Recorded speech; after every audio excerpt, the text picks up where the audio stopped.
दरख्ती घर की रात गैरमामूली तौर पर खामोश थी। हवा रुकी हुई थी और वक्त का आला नीम रोशनी में चमक रहा था। अचानक उसकी सुइयां तेजी से घूमने लगीं, जैसे किसी अनदेखे तूफान ने उसे हिला दिया हो। ये आवाज समंदर की लग रही है, टोटो ने कान लगाकर कहा। मगर हम तो जमीन पर हैं, समंदर कहाँ से? ज़ीबो ने हैरान होकर जवाब दिया। उसी लम्हे वक्त के आले से नीली रोशनी का एक दायरा निकला, जो हवा में लहरों की मानिंद हरकत करने लगा। अंदर से समंदर की गरज सुनाई दी और फिर पानी के छींटे पूरे कमरे में बिखर गए। ये हमें बुला रहा है। मगर क्यों? सिम्बा ने गहरी सांस ली। चलो पता लगाते हैं, ज़ीबो ने कहा, और तीनों ने आले को छुआ। लम्हों में उनके गर्द पानी भर गया और सब कुछ अंधेरा हो गया। पहला मंजर, अंधेरों का समंदर। जब आंख खुली तो वो समंदर की तह में थे, मगर ये कोई आम समंदर नहीं था। यहाँ पानी सियाह था, जैसे साए बह रहे हों। अजीबोगरीब मछलियां, जो रोशनी नहीं बल्कि अंधेरा निकालती थीं, उनके चारों तरफ तैर रही थीं। ये जगह तो जैसे रोशनी को निगल लेती है, ज़ीबो ने आहिस्ता कहा। उनके सामने एक पुरानी जली हुई तख्ती तैर रही थी। सिर्फ वही ऊपर जाएगा जो अपने अंधेरों को पहचान ले। दूसरा मंजर, भूले ख्वाबों की गहराई।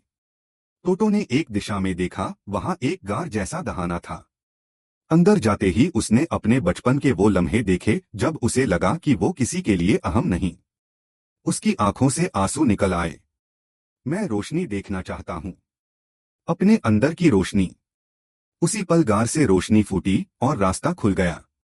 तीसरा मंजर, ज़ीबो का इम्तिहान।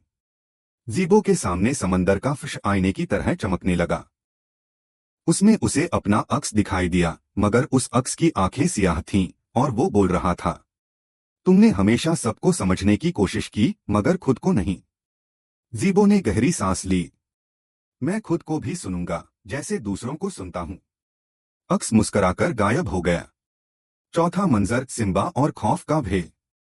सिम्बा के सामने पानी में हलचल मची।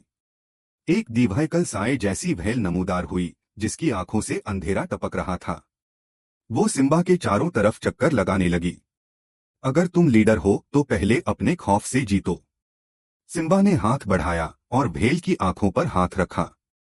मैं तुमसे नहीं, खुद से लड़ूंगा। भेल की आंखों से रोशनी फूटी और समंदर की गहराई रोशन हो गई।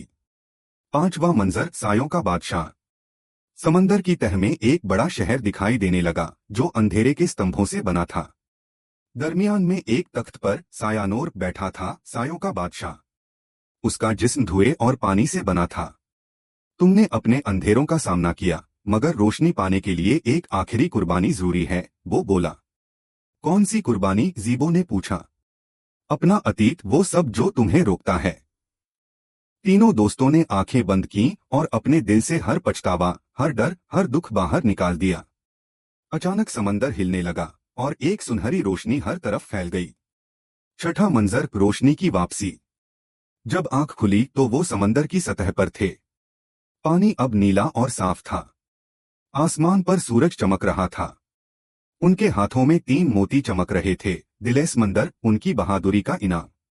वक्त का दरवाजा दोबारा चमका और वो अपने दरख्ती घर वापस आ गए। ये मुहिम अंधेरे से रोशनी की थी, सिम्बा ने कहा। और अब हम साये नहीं, रोशनी के मुसाफिर हैं।